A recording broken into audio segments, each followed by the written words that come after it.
Hello, my name is Diane, and today I want to talk about all of the books I'm planning to read in May. First up is Witch King by Martha Wells. This is Martha Wells' newest fantasy release that comes out at the end of the month. I'm really excited to read this. I've read the Murderbot Diaries and really loved those, so I'm interested to see her newer writing and how that writing style translates into fantasy. I haven't read any fantasy from her yet, and I think the story sounds really interesting. It follows Kai, who has been killed and locked away behind an intricate water trap. He awakens one day to a lesser mage trying to harness his magic for himself.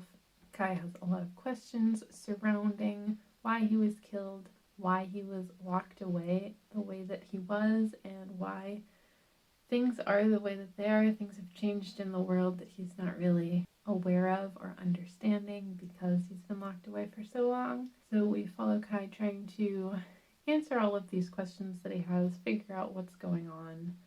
And I'm really excited to get to this one. Also on my TBR, I have a memory called Empire by Arcady Martine. I honestly don't know what this is about.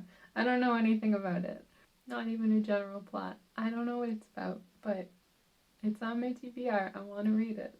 I've been interested in reading award-winning books and things that have won prizes, awards, whatever that may be, some sort of recognition. And the sequel to this, A Desolation Called Peace, has won a few awards, and I'm curious why. I want to see what all the buzz is about.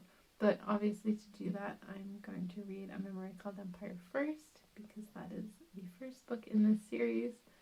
Hopefully I'll enjoy it, but I honestly don't know anything about it. I'm just kind of going in blind and seeing what I think about it. Then outside of those two, I've spent the last few months trying to catch up on series. I've done pretty good. I'm very happy with where I'm at. I don't have too many series that I'm currently in the middle of reading, so I'm trying to shift my focus onto my own shelves. I still have a handful of fantasy books on my shelves that I haven't read, and I have quite a few nonfiction books on my shelves that I am interested in.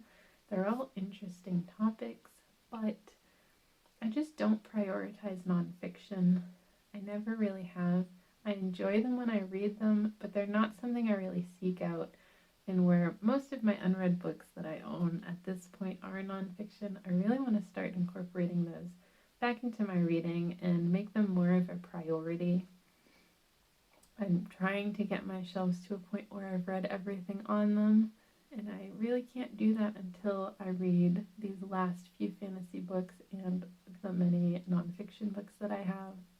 So from my personal shelves, I would like to read A Wise Man's Fear by Patrick Rothfuss. I've put this on my TBR so many times. I've started it, I've read 200 pages of it, and then just put it down a long time ago, and I really want to finish it. I'm really interested in it. I just don't prioritize the books I own because I feel like they're there. I can pick them up whenever, and I never make them a priority because of that. I really want to change that. I really want to finish this one, especially because I'm 200 pages in and just kind of left it. Feels a bit silly. Hopefully this will be the month I actually finish this book, but we'll see. Another book that has been on my shelves for far too long is The Vagrant by Peter Newman.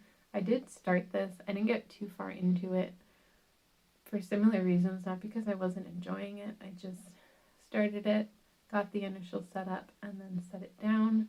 This follows the vagrant. He's on a journey with himself, his sword, and a baby.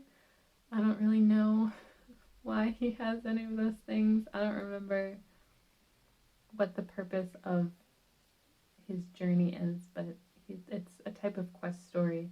I know this is a trilogy. I don't know if I'll read the whole trilogy, but this book has been on my shelves for years, and I finally need to read it. And the last fantasy from my shelves that I want to read this month is The Chronicles of the Black Company by Glenn Cook. I have the bind-up edition that has 3 novels in it. I'm only planning to read The Black Company, which is the first novel, by the end of the month. But once I finish that, I do want to go into, I believe it's Shadows Linger and The White Rose are the other novels in that bind-up edition.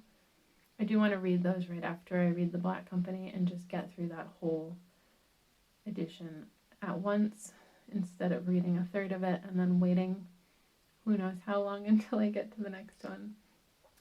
So for the sake of this TBR, The Black Company is the one I want to read. This is like a band of mercenaries. It sounds right up my alley. I'm pretty sure I'm going to love it. But it's on my shelf, so it's not a priority. It's never been a priority to me, but I need to finally get to it because I am really looking forward to it. Then on the nonfiction side of things, I don't normally talk about these on here, but why not? They're the books I'm reading. So we don't need to just talk about fantasy. That's mostly what I want to talk about, but I'm hopefully going to read nonfiction, so let me tell you what they are. I have Einstein A Life, which of course is a biography of Einstein. This one is very intimidating to me, not because it's an Einstein biography. I think that's really interesting, but I think it's about 500 pages, and these are very dense pages. The font is very small and very compact, and that's what makes it intimidating, because it's not really the science information that I'm worried about. It's just how much information. I don't really know how in-depth into his life we're going to get or how early on it's going to begin, but it's just a big, bulky text. So keep putting this one off, but I gotta get through it sometime.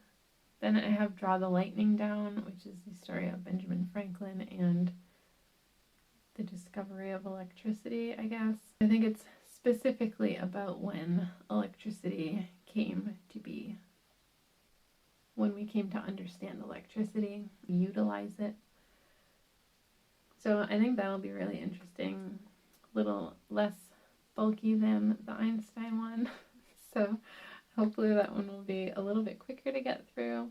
I'm not quite as worried about it, but that should be an interesting topic, I think.